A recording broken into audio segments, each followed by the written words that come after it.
여러분, 이 세상이 흘러가는 추세는 정말 예수님께서 속히 오실 수밖에 없다는 소식을 우리에게 전해주고 있는데, 하늘에서 천사가 지나가면서 큰 소리로 외쳐주지 않습니다.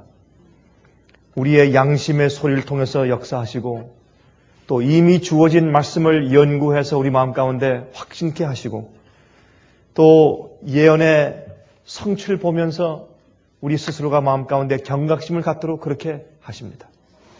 하나님께서 옛날부터 천사를 보내주시거나 아니면 꿈이나 계시를 통해서 우리를 깨우시고 말씀해 주시고 인도하시면 얼마나 좋겠습니까? 제가 젊을 때, 제가 신학교를 다닐 때 제가 그런 생각을 늘 해봤습니다. 하나님께서 가끔이라도 1년에 한 번씩이라도 내가 너를 위한 뜻이 이런 뜻이고 또 앞으로 내가 어떤 일을 할 것이며 또한 너를 이렇게 인도하겠다.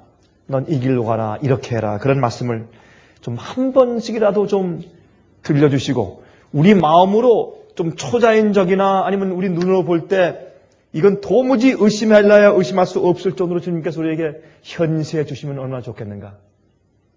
전 그렇게 간절히 사모하고 제가 좀 원했던 그런 적이 있었습니다. 좀 답답해서 말이죠.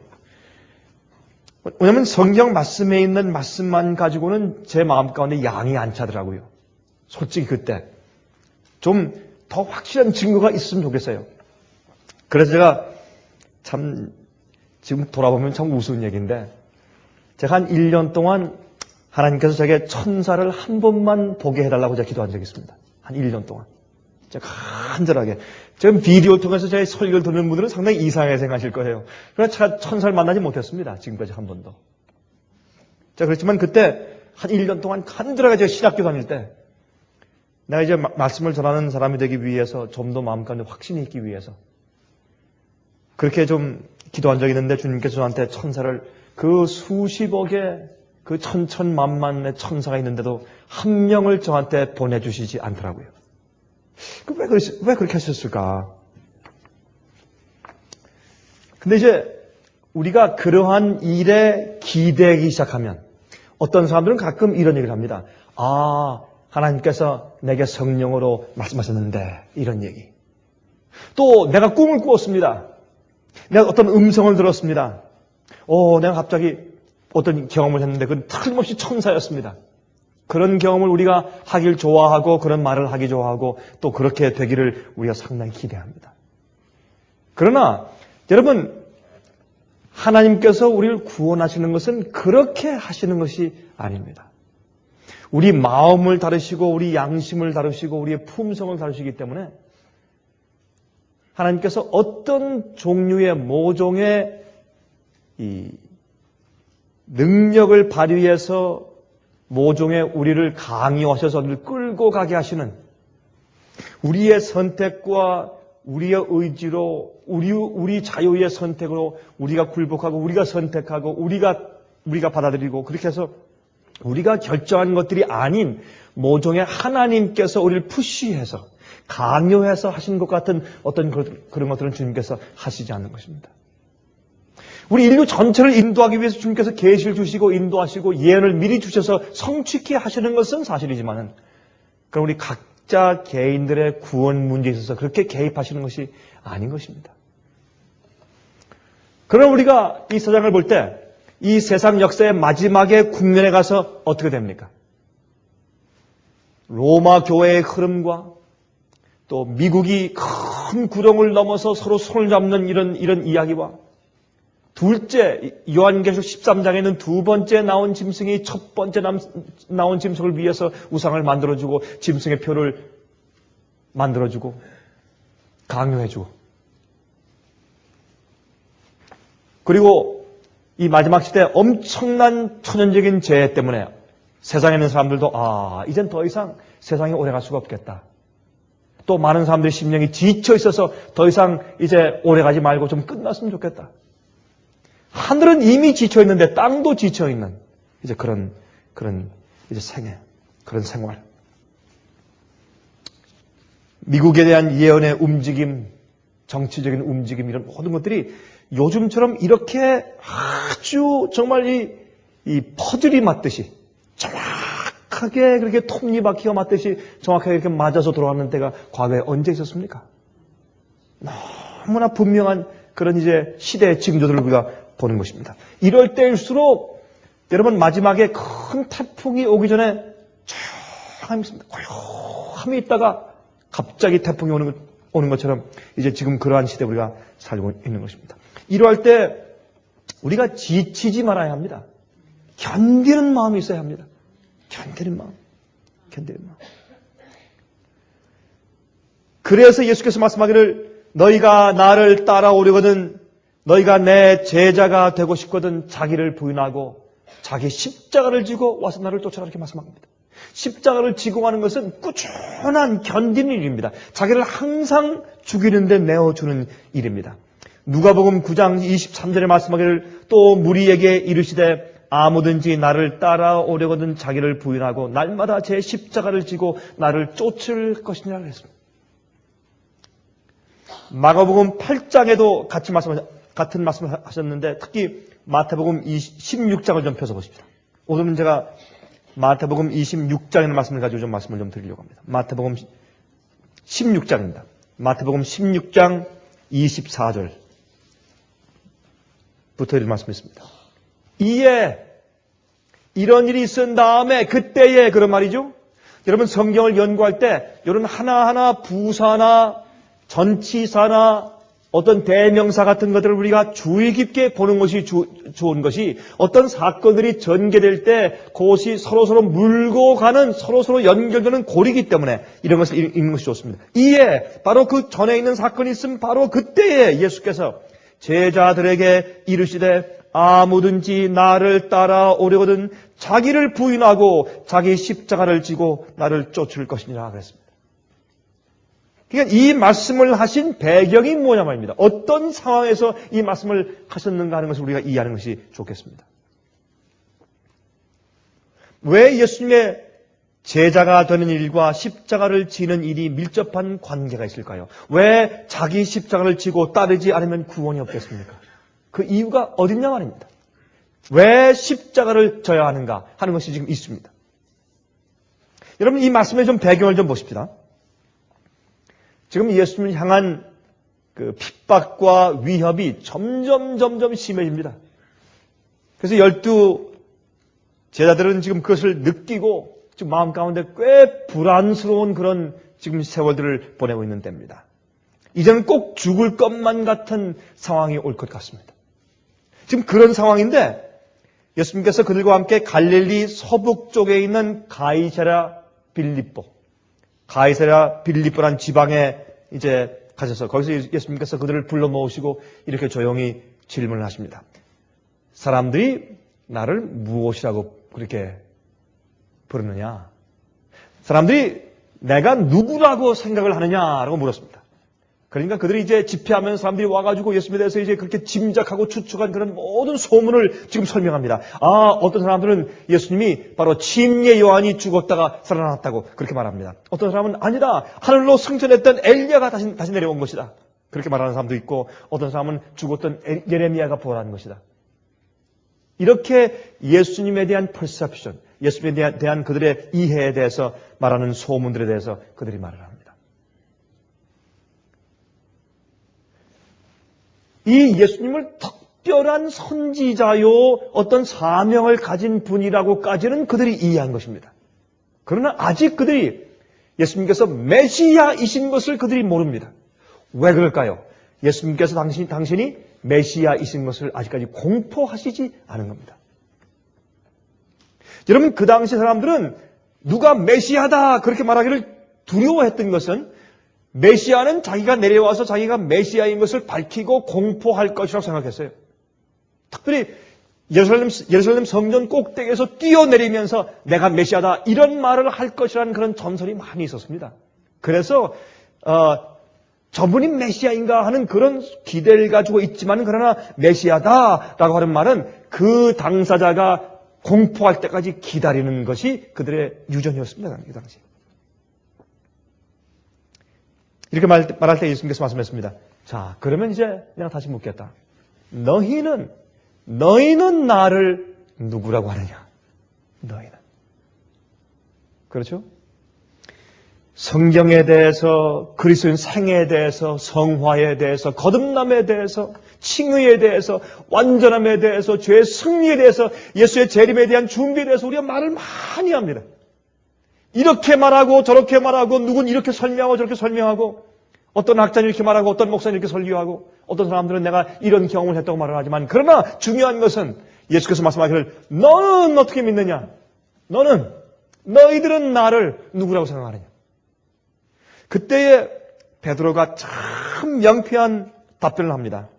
주는 그리스도시요 살아계신 하나님의 아들입니다. 정말 명쾌하죠. 당장 예수님을 부인해서 그가 3번 부인해서 그건 넘어졌지만 그러나 주님을 아는 그의 이해는 분명했습니다. 주는 그리스도시요. 여러분 그리스도의 뜻이 무엇입니까? 그리스도. 메시아의 메시아. 그리스도는 기름 부음 받은 자. 기름 부음 받은 자란 그 말의 헬라 말은 그리스도고 그 말의 히브리 말은 메시아입니다. 메시아.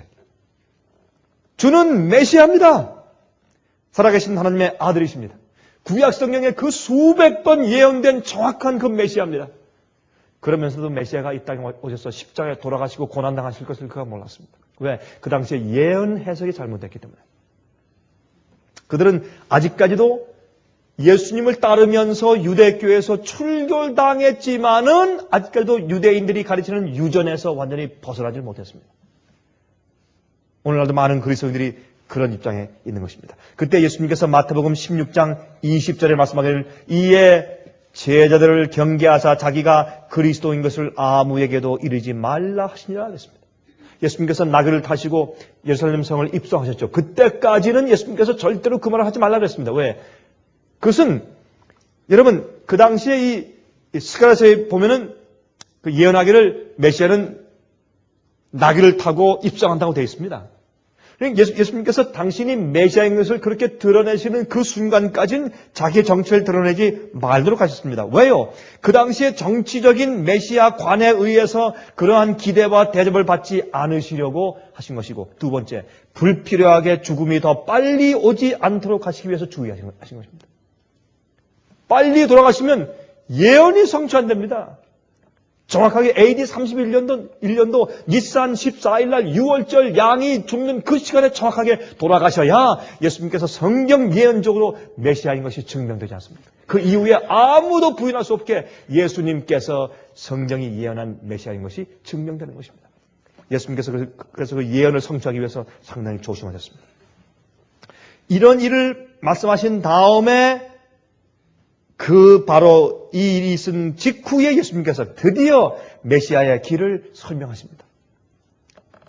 마태복음 16장 21절 보시면 이때로부터 그랬어요. 바로 요 대화가 있은 바로 직후로부터 예수께서 자기가 예루살렘에 올라가 장로들과 대제사장들과 서기관들에게 많은 고난을 받고 죽임을 당하고 제3일에 살아나야 할 것을 제자들에게 비로소 가르치시니 그렇게 성경에 말씀하셨습니다. 여러분 그들이 예수님께서 하나님의 아들이시요 메시아이신 것까지는 깨닫고 믿게까지 되었는데 그러나 아직 예수님을 따르는 성품이 없었습니다. 예수님을 따른다는 것이 정말 무엇인지를 의미하지 못했습니다. 무엇을 의미하는지 그들이 이해하지 못했습니다. 그때 예수님께서 이제 내가 잡힐 것이다. 내가 엄청나게 매맞고 고난당하고 오해받고 치욕을 받고 내가 십자가에 죽는다. 그리고 삶 만에 부활할 것이다. 비로소 이것을 가르치시니까 그때 베드로가 되었습니까? 주님 절대로 그러지 마십시오. 그런 일이 주님 앞에 있으면 안 됩니다. 제발 안 됩니다. 주님. 그것만은 안 됩니다. 여러분 그 이유는 예수님에 대한 염려보다 자기에 대한 염려였습니다. 여러분 우리가 꼭 그렇습니다. 우리의 생애도 꼭 마찬가지입니다. 많은 경우에. 그때 예수님께서 이 마태복음 16장 23절 보시면 예수님께서 돌이키시며 베드로에게 이르시되 사탄아 내 뒤로 물러가라. 너는 나를 넘어지게 하는 자로다. 내가 하나님의 일을 생각지 아니하고 도리어 사람의 일을 생각하는도다 하시고 너는 하나님의 일을 생각하는 것이 아니라 너는 인간적인 영광을 생각하지 하나님의 뜻을 이루는 것을 생각하는 것이 아니라 그렇게 말씀하시고 바로 이 말씀을 하신 다음에 너는 지금 하나님의 일을 위해 사는 것이 아니야. 너를 위해 사는 것이지. 사람의 계획을 위해 사는 것이지. 하나님의 뜻이 이루어지길 바란다는 그런 마음으로 사는 것이 아니다. 너는 나를 메시아라고 인정하고 말했지만은 그렇게 깨닫게 해주신 것은 성령님이지만 그러나 내가 메시아를 따르는 그 의미가 무엇인지를 아직 이해하지 못한다. 그 말씀을 하신 다음에 여기 말씀하기를 이에 그때에 말씀하기를 아무든지 나를 따라오려거든 자기를 부인하고 자기 십자가를 지고 나를 쫓을 것이니라. 그렇게 말씀을 하셨다고 말합니다. 25절 누구든지 제 목숨을 구원코자 하면 잃을 것이요 누구든지 나를 위하여 제 목숨을 잃으면 찾으리라. 사람이 만일 온 천하를 얻고도 제 목숨을 잃으면 무엇이 유익하리요? 사람이 무엇을 주고 제 목숨을 바꾸겠느냐? 인자가 아버지의 영광으로 그 천사들과 함께 오리니 그때에 각 사람의 행한 대로 갚으리라 그랬습니다. 그때 여기 말씀하기를 사람이 온 세상을 얻어도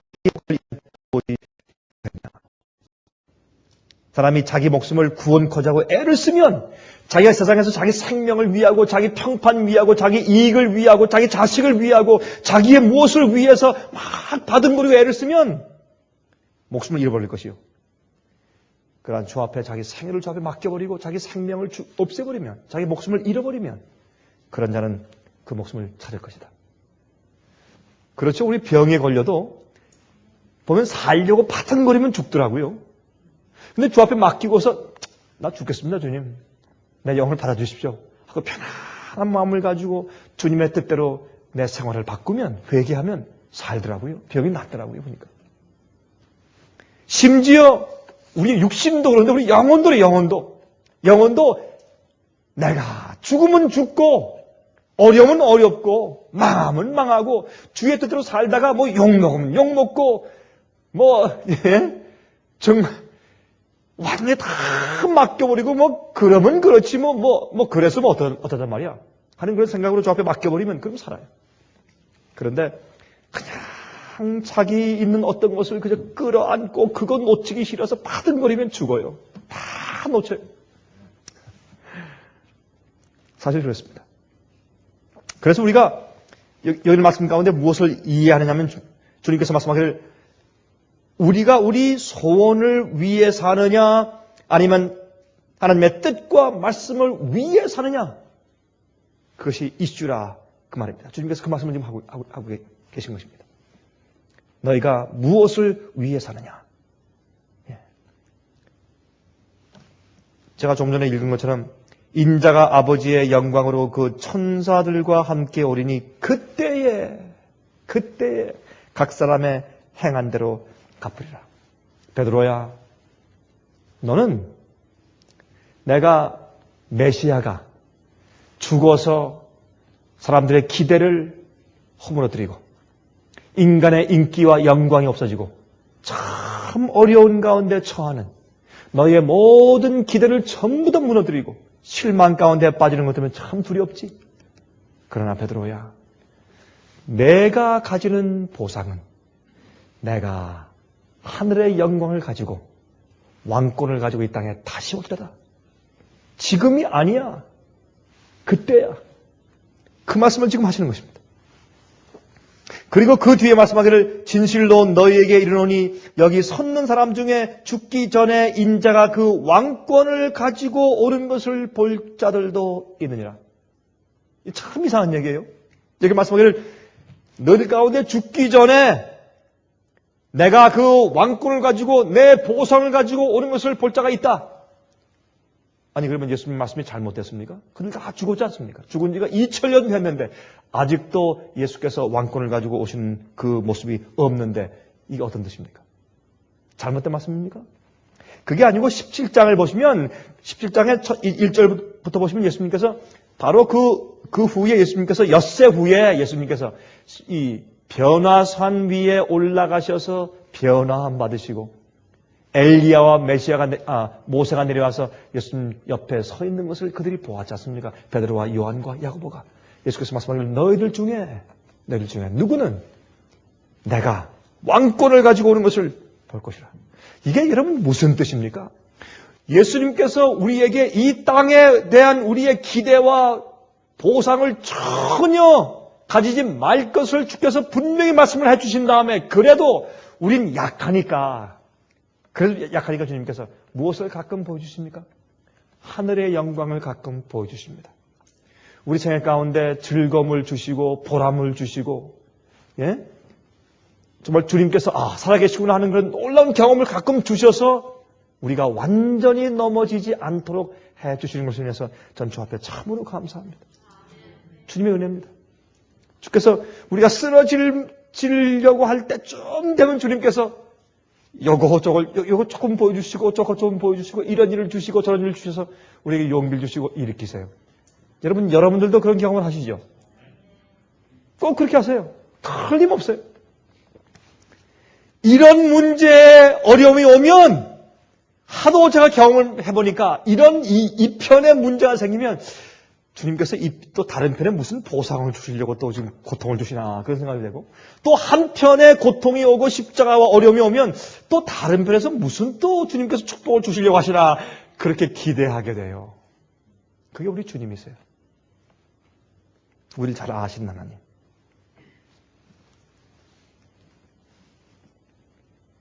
여러분 우리의 생애 가운데서 자기를 부인하는 일과 십자가를 지는 것은 우리의 생애의 가장 최대 걸림돌입니다. 그것은요. 매일 와서 쫓는 것은 이건 보통 견디는 일이 아니에요. 보통 견디는 일이 아닙니다. 이건 쉬운 것이 아닙니다. 그러니까 많은 사람들이 물러가죠. 쉬운 일이 절대로 아닙니다.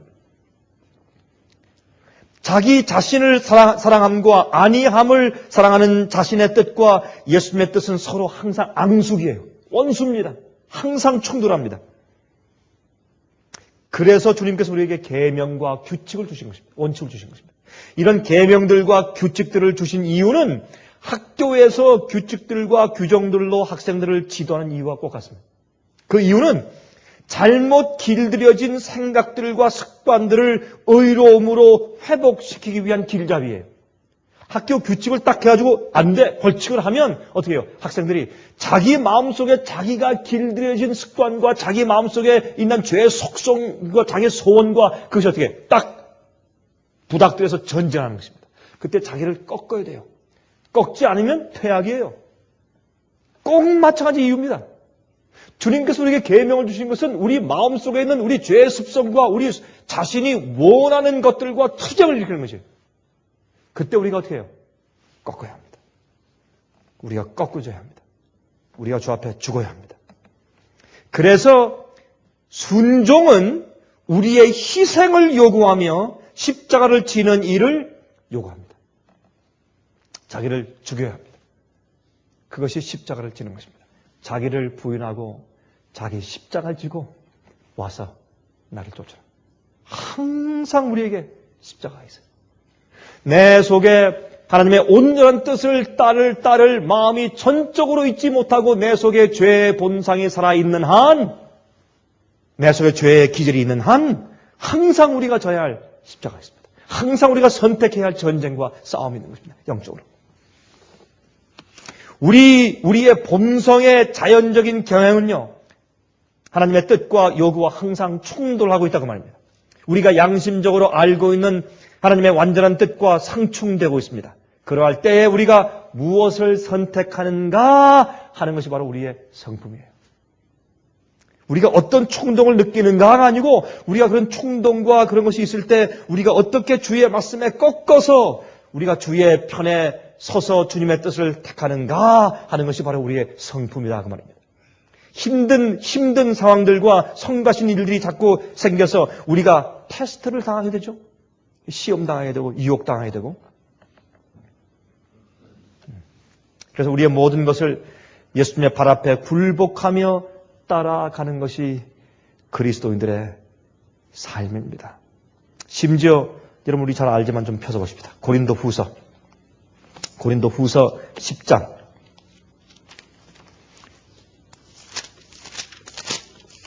고린도후서 10장 4절부터 6절까지 있는 말씀을 좀 읽어보십시다. 고린도후서 10장 4절부터 6절까지. 우리의 싸우는 병기는 육체에 속한 것이 아니요 오직 하나님 앞에서 견고한 진을 파하는 강력이라.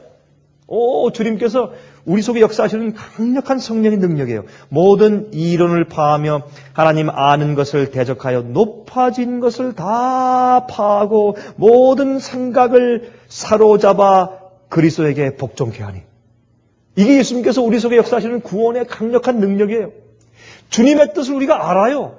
주께서 어떻게 하라고 하셨는지 알아요. 여기 보세요. 모든 이론을 파하며 하나님 아는 것을 대적하여 높아진 것을 다 파하고. 우린 양심적으로 주님의 뜻이 무엇인지 성령의 음성을 통해서 알아요, 우리가. 그러나 거기에 대적해서 높아진 모든 생각들을 전부 다 파해서 가지고 주님께 복종시킨다, 그 말입니다. 그것이 우리의 승리의 생활이고 그것이 우리 그리스도인 생활이에요. 모든 생각을 하나님을 아는 진리의 지식을 대적해서 높아진 모든 생각까지 전부 다 사로잡아서 예수님께 복종시키게 한다고 말입니다. 자, 그런데 여기에서 그러면 우리가 어떻게 하면 우리 자신을 부인하고 매일 십자가를 지고 따르는 일이 가능하냐 말입니다. 이게 이슈 아닙니까? 지금까지는 우리가 이론입니다. 우리 다 알죠? 이건 교리입니다. 구원의 의미입니다. 다 알아요. 몰라서 안 하는 게 아닙니다. 그러나 어떻게 우리가 우리 자신을 매일 부인하고 매일 십자가를 지고 따르는 일이 가능하냐 말입니다. 어떻게 하면? 로마서 6장 16절부터 18절 보십시다. 로마서 6장 16절부터 18절.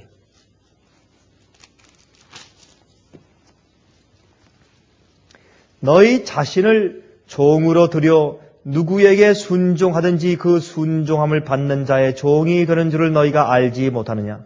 혹은 죄의 종으로 사망에 이르고 혹은 순종의 종으로 의에 이르느니라. 하나님께 감사리로다. 너희가 본래 죄의 종이더니 너희에게 전해준 바 무엇을요? 교훈의 본을, 진리의 가르침이 와야 돼요. 주님의 뜻이 무엇인지 가르침이 먼저 존재해야 돼. 그 다음에 마음으로 어떻게 해서? 순종하여 죄에게서 해방되어 의에게 종이 되었느니라. 여기 있는 말씀 보니까 순종할 때 무엇으로 순종하여? 무엇으로 순종하여? 마음으로 순종하여.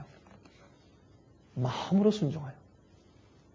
여기에 아주 중요한 초점이 있습니다. 가장 중요한 문제가 있습니다. 마음으로 순종하여 무엇을? 교훈의 본을. 우린 다 압니다. 주께서 무엇을 하라고 하시는지, 원칙이 무엇인지, 진리가 무엇인지, 우리가 어떤 생활을 해야 될지 다 압니다. 그런데 우리가 주의 말씀대로 순종하고 굴복하지 못하는 것은 마음으로 순종하는 경험이 적어서 그렇습니다. 마음에서 우러나오는 경험. 어쩔 수 없이 하고 싶어하는 경험. 그래서 고린도후서 5장 14절 15절 보십시다. 다 펴세요. 고린도후서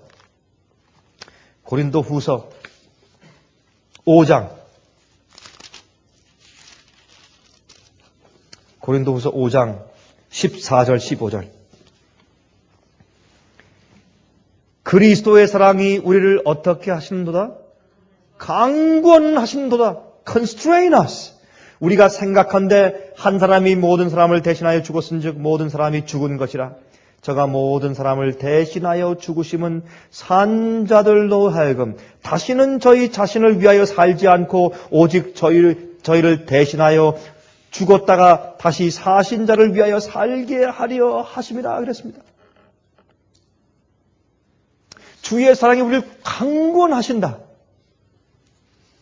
여러분, 이것은 여러분, 주의 사랑이 나를 강권하신다. 그 말을 다른 말로 바꿔서 말씀해 보세요. 어떻게 표현하시겠어요? 여러분들이라면 그 말씀을 어떻게 번역하시겠어요? 이끄신다. 좋은 번역이죠.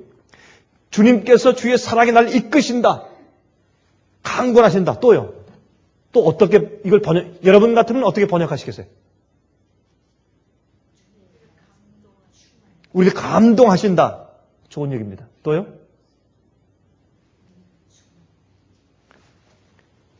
그리스도의 사랑이 우리 마음속에 동기 유발을 시키신다. 그 말이에요.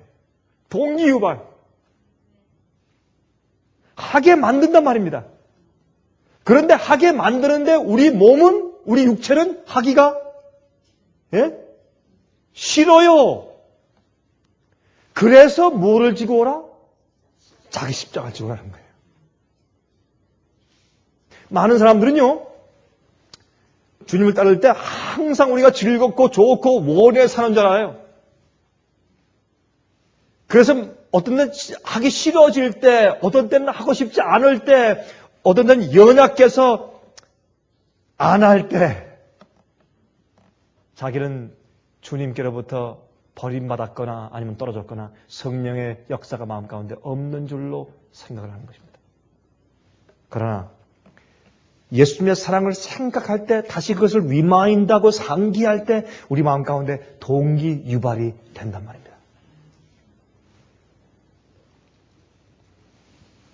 이것은 어떤 감정이나 충동이 아니에요.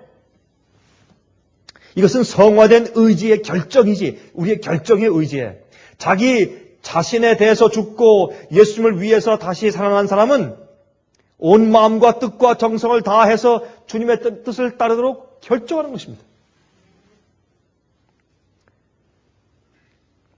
애틀란타에 말이죠.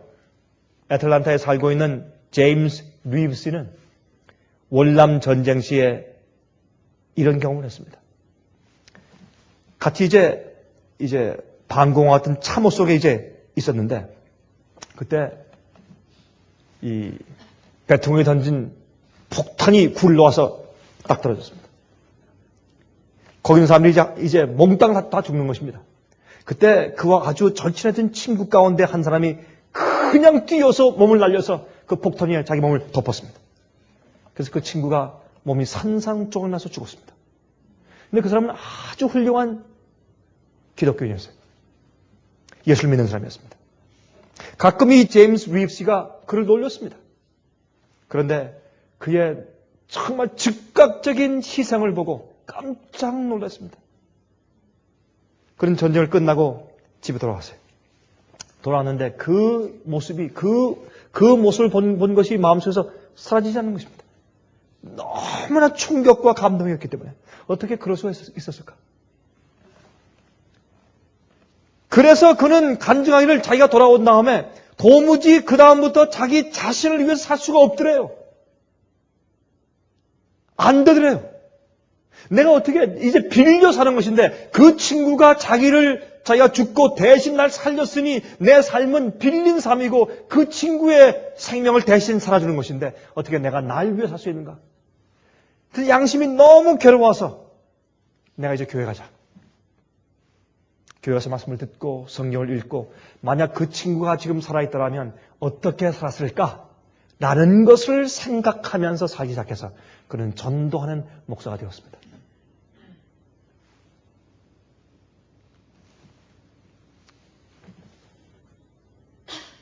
내가 지금 현재 사는데 왜 사는가? 누구 때문에 사는가? 무엇 때문에 사는가? 예수님의 사랑 때문에 우리 마음 가운데 동기 유발이 되는 것입니다. 우리가 안이하기 원하고 날 위해 살기 원하고 어떤 때는 귀찮고 굴복하기 싫고 희생하기 싫고 할 때 주의 사랑이 우리 마음 가운데 동기 유발을 시켜서 이것은 우리의 감정이나 충동도 아니고 우리가 진리를 이해하고 마음으로 굴복해서 우리가 지키고 따르는 성화된 의지의 경험인 것입니다. 예수님의 생애를 기록한 시대소망이라는 책의 668페이지에 이렇게 말씀되어 있습니다. 그러나 그리스도의 이름으로 기도하는 것은 많은 것을 의미한다. 그것은 우리가 예수님의 품성을 받아들이고 그분의 정신을 나타내며 그분의 사업을 행하여야 한다는 것을 의미한다. 구주의 약속은 조건하에 주신 바 되었다. 예수께서는 너희가 나를 사랑하면 나의 계명을 지키리라고 말씀하신다. 그분은 사람들을 구원하시되 죄 가운데서 구원하지 않으시고 죄로부터 구원하시며 그분을 사랑하는 자들은 순종으로 그들의 사랑을 나타낼 것이다. 모든 참된 순종은 마음에서 우러나온다. 그리스도와 함께 일하는 것은 마음이다.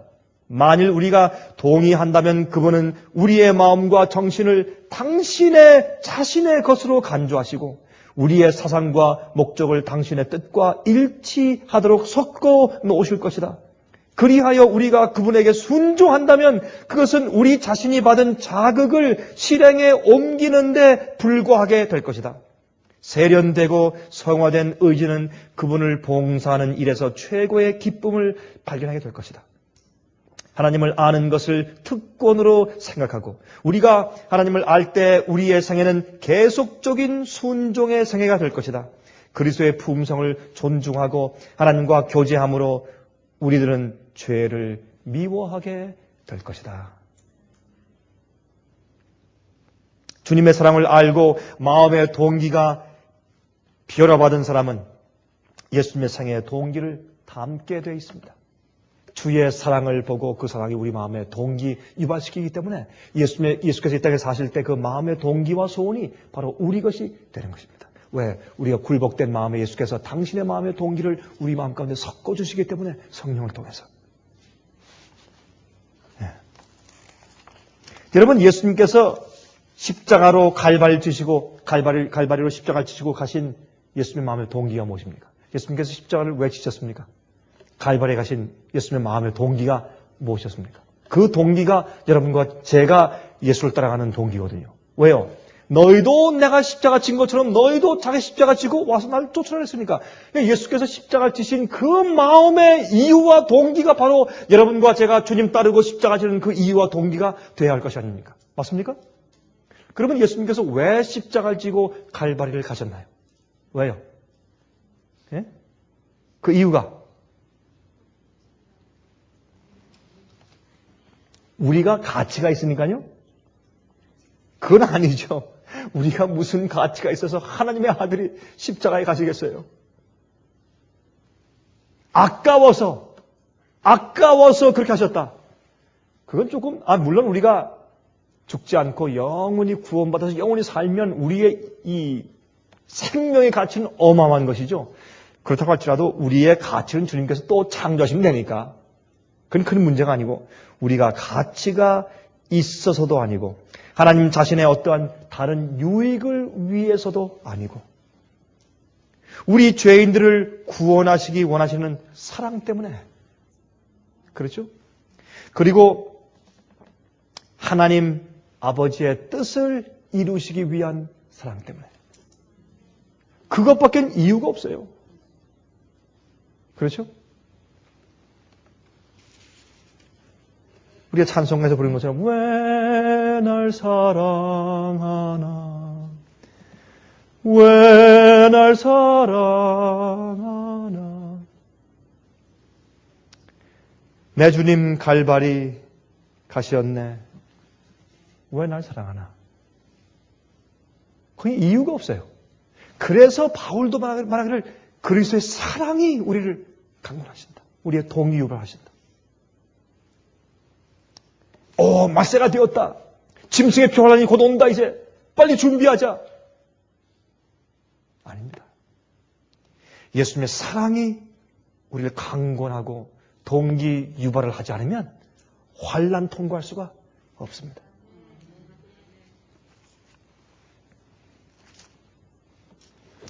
많은 그리스도인들이 생각하기를 예수께서 십자가를 통해서 우리에게 영생을 주신다. 또 하늘나라를 주신다. 그래서 내가 믿는다 그래요. 아닙니다. 그렇게 믿는 것은 예수를 믿고 따르는 동기가 아주 이기적이고 자기 중심적입니다. 그래서 죄송하지만 오늘날 예수를 믿고 예수의 이름을 부르는 많은 그리스도인들의 대부분이 이기적인 자기를 위한 자기 중심적인 목적 때문에 교회를 다니고 예수를 믿는 것입니다. 만약 심판이 없고 보상이 없고 예수 재림이 없다면 얼마나 많은 그리스도인들이 그래도 주의 말씀대로 살고 그래도 의대로 살고 그래도 주 앞에 굴복하면서 십자가를 지고 여전히 주님을 따를지 모르겠어요. 몇 명이나.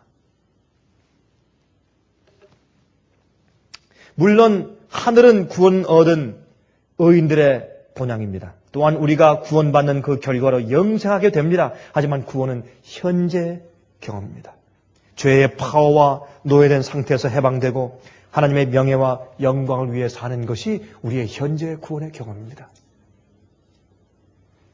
시대소망 같은 책 480페이지에 다음과 같이 말씀했습니다. 형벌의 두려움이나 영원한 보상에 대한 희망이 그리스도의 제자들로 그리스도를 따르도록 하는 것은 아니라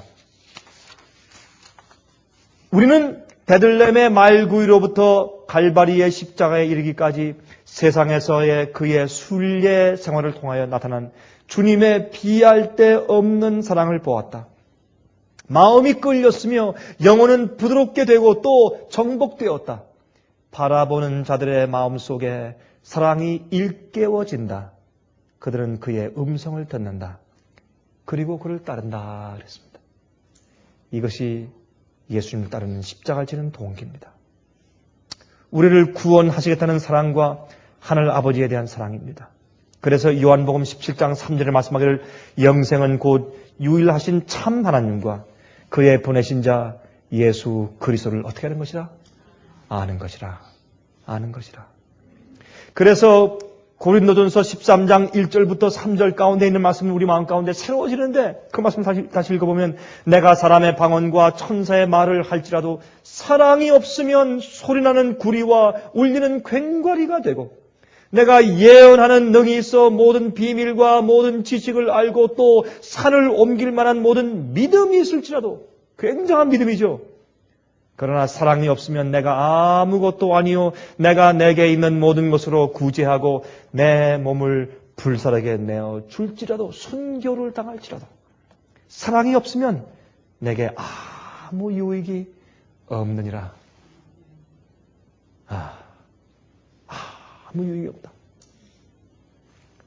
그러니까 우리가 십자가 지고 따르고 견디고 주님의 말씀과 뜻대로 나의 원하는 정욕과 나의 소원과 나의 뜻과 내가 원하는 것들과 그것을 쳐서 복종시키고 꺾고 십자가를 지고 나를 부인하고 주님을 계속 따르는 이런 계속 끊임없이 견디는 이 믿음의 생애가 그렇게 될 수 있는 유일한 동기는 예수님의 사랑을 아는 것입니다.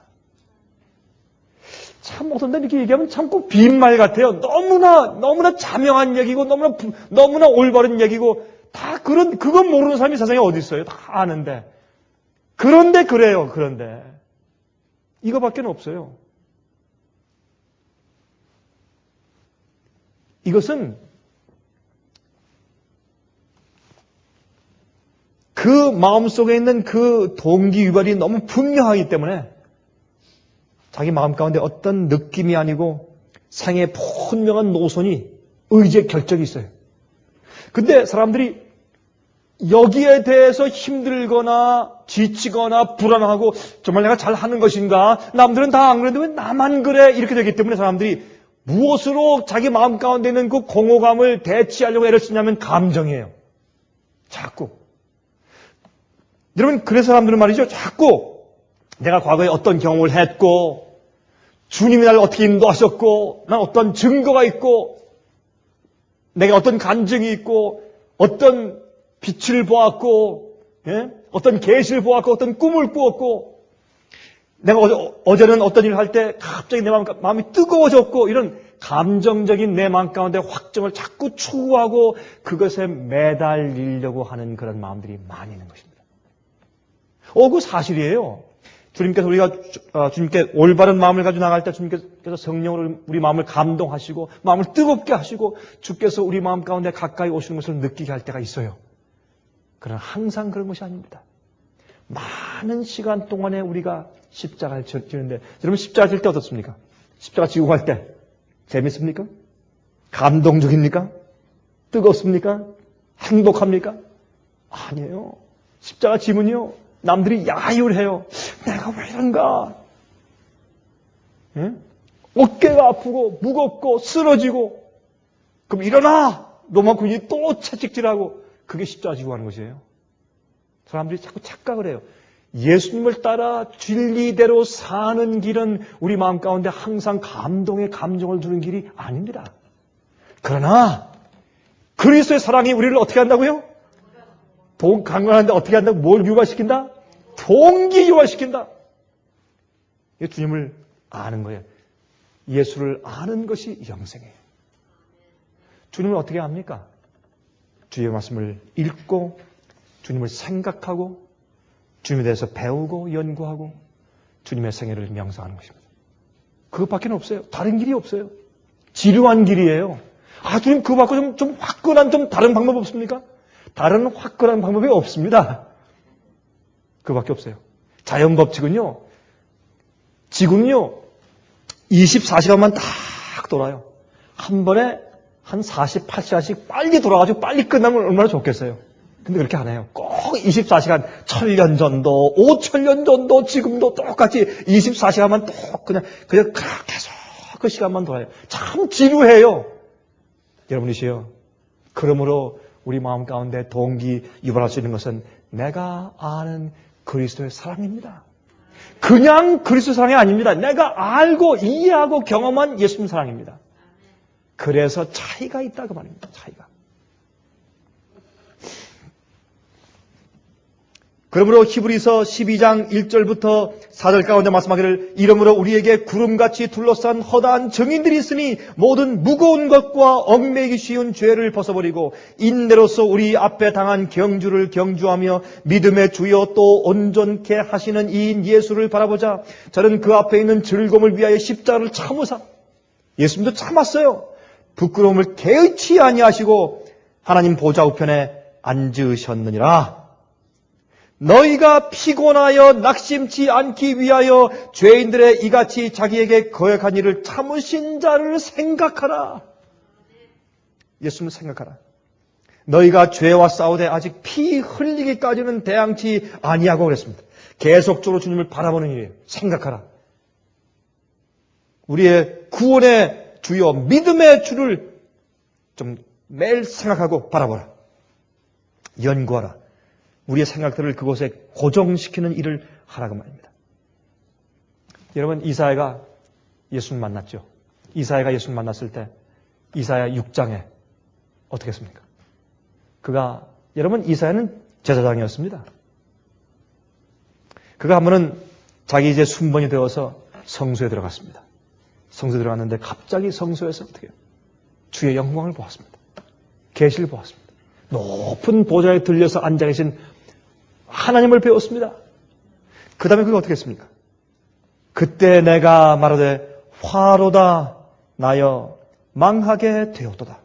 나는 입술이 부정한 사람이요 입술이 부정한 백성 중에 거하면서 만군의 여호와이신 왕을 배웠습니다.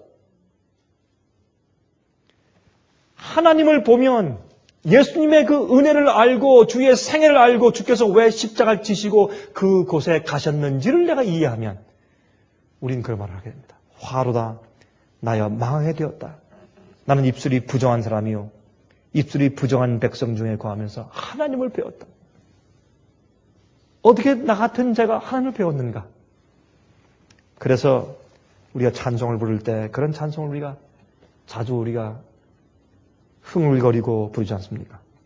저는 특별히 전도회 할 때 맨 마지막에 그 합창대원이 그 뒤에서 이런 찬송을 쭉 부르면서 그 참 주 앞에 마음을 바치도록 그렇게 구원하고 앞에 나와서 자기 이름을 기록하고 정말 주 앞에 자기 생애를 바치기로 결심한 사람들 앞으로 나오라고 이렇게 이제 얘기할 때 부르는 찬송이지 않습니까? 저는 그 옛날부터 그 찬송을 제가 부르거나 그 찬송을 들을 때 참 마음 가운데 감동이 돼요.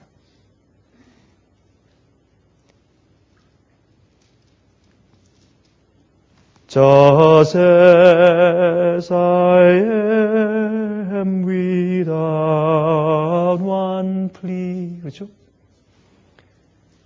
But that thy blood was shed for me. 난 아무런 어떤 핑계나 호소 없이 주님, 난 있는 그대로 주 앞에 갑니다. 그러나 주님의 피가 날 위해 흘려졌지 않습니까? And that thou bidst me come to thee. 주님께서 나를 오라고 부르시니, O Lamb of God, I come, I come. 하나님의 어린 양이시여, 내가 옵니다. 내가 옵니다. 큰 죄에 빠진 날 위에 주 보혈 흘려주시고 또 나를 오라 하시니 나 주께 거저 있는 대로 갑니다.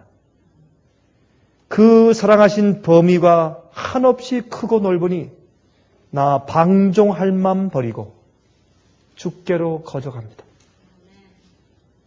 주의 사랑이 우리를 강권하신도다.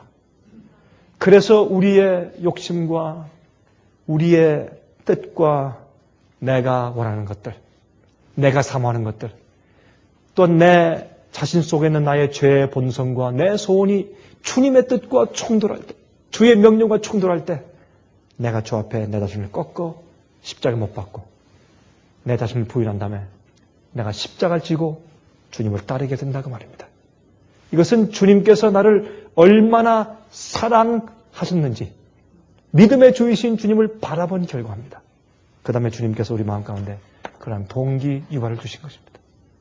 여러분, 우리 마음 가운데 다시 죽기까지 어떤 일이 있든지 변절치 아니하고 낙심치 아니하고 뒤로 물러가지 아니하고 끝까지 견디며 따르는 그런 동기 유발이 우리 마음 가운데 있게 되시기를 간절히 바랍니다. 하늘에 계신 우리 아버지시여, 우리가 다시 오늘 저녁에 주의 말씀을 보고 펴서 읽고 들으며 어떻게 주님께서 우리를 구원하시는지에 대해서 다시 깨닫게 해주심을 감사합니다. 주님, 우리가 영혼 속의 마음을 높이 들어 보좌에 앉으신 주님을 뵙길 원합니다. 그리고 우리 자신의 모습을 밝히 보게 되길 원하며 주님께서 가치 없는 죄를 위해서 어쩌면 그렇게 갈바리로 가셨는지 우리가 더 깊이 알게 되길 원합니다. 그것이 우리의 참된 동기 유발이 되어서 어떤 일이 있든지 누가 무슨 말을 하든지 우리가 어떤 경험을 하든지 간에 우리가 굴복하여 주님 따르는 것이 우리 생에 당연한 일이 되게 축복하여 주시옵소서. 우리에게 힘을 주시고 우리 마음 가운데 감동하셔서 십자가 지고 우리 자신 부인하는 것이 무엇인지 끈기 있게 이해하며 나가게 해주시옵소서. 세상이 얼마 남지 않은 것을 분명히 봅니다. 갑자기 예기치 않을 때 주님 오실 것을 압니다. 이 중요한 시기에 주여 저희를 영적으로 올바로 인도하여 주시옵소서. 예수 그리스도의 귀하신 이름을 의지하여서 간절하게 기도합니다. 아멘. 은혜 많이 받으셨습니까? 지금까지 들으신 이 생애의 예배 설교는 간절한 마음으로 진리를 찾는 분들과 정직한 양심으로 말씀을 받아들이고 언제나 진실이 무엇인지를 생각하는 그리스도인들을 위한 말씀입니다. 주변 가족들이나 친지들 중에 말씀을 사모하고 순결한 신앙을 갖기 소원하는 분들이 계시면 생애의 예배 설교 테이프를 소개해 주시기 바랍니다. 매주 원하시는 분들의 가정으로 직접 배달되는 생애의 예배 설교는 개인의 신앙 부흥이나 소규모 그룹 예배를 위하여 비디오와 오디오 테이프, DVD, CD로 제작되었습니다. 생애의 예배 설교 테이프를 원하시는 분들은 1-877-704-1004번으로 전화하여 주시기 바랍니다. 생애의 빛은 각종 미디어, 즉 출판물, 텔레비전, 비디오, 오디오 카세트 테이프, DVD, CD, 그리고 웹사이트를 통하여 복음을 전하는 미디어 선교 기관입니다. 생애의 빛에서 이루어지는 선교 사업을 크게 5가지로 나누어 소개하면 다음과 같습니다. 첫째로 생애의 빛은 가정과 건강과 참된 신앙을 소개하는 월간지 살아남는 이들을 매달 발간하고 있습니다. 가정과 건강 문제뿐만 아니라 참된 신앙과 성경에 나타나 있는 중요한 진리들에 대하여 매달 깊이 있게 다루는 최고의 신앙지입니다. 둘째로 생애의 빛은 미국의 주요 도시에서 텔레비전 선교 방송을 하고 있습니다. 많은 분들은 생애의 빛 선교 방송을 통하여 복음을 발견하고 새로운 생애를 살아가고 있습니다. 셋째로 생애의 빛에서는 우편 통신을 통하여 평신도들의 성경 연구를 도와드리는 성경통신학교를 운영하고 있습니다. 성경에 나타나 있는 중요한 문제들에 대하여 체계 있게 공부하기를 원하시는 분들은 성경 연구 단기 코스와 계시록을 통한 성경 교리 연구, 또한 요한계시록 연구 과목을 신청하시기 바랍니다.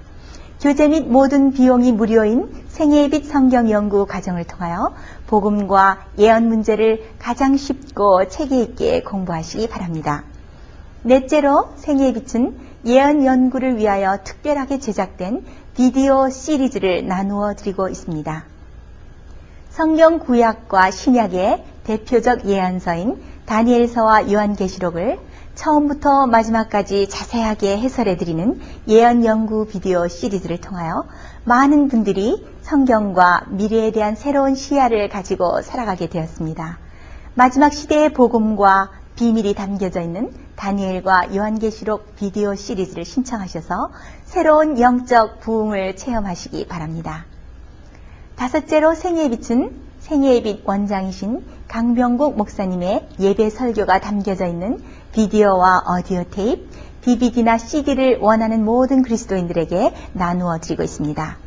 매주 생애의 빛 예배 설교 테이프를 받기 원하시는 분들은 생애의 빛으로 연락하여 신청하여 주시기 바랍니다. 끝으로 생애의 빛 선교 사업에 대해서 좀 더 자세하게 알기 원하시는 분들은 웹사이트 www.sostv.net를 방문하시기 바랍니다.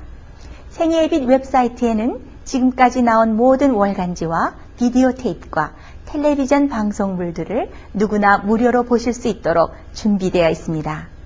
지금까지 소개해드린 생애의 빛 선교 교재들 중에서 원하시는 책자나 테이프 있으시면 무료 전화 1877-704-1004번으로 신청하여 주시기 바랍니다. 미국 동부 시간으로 월요일부터 금요일까지 9시에서 5시 사이에 전화해 주시기 바랍니다. 그럼 다음 시간까지 안녕히 계십시오.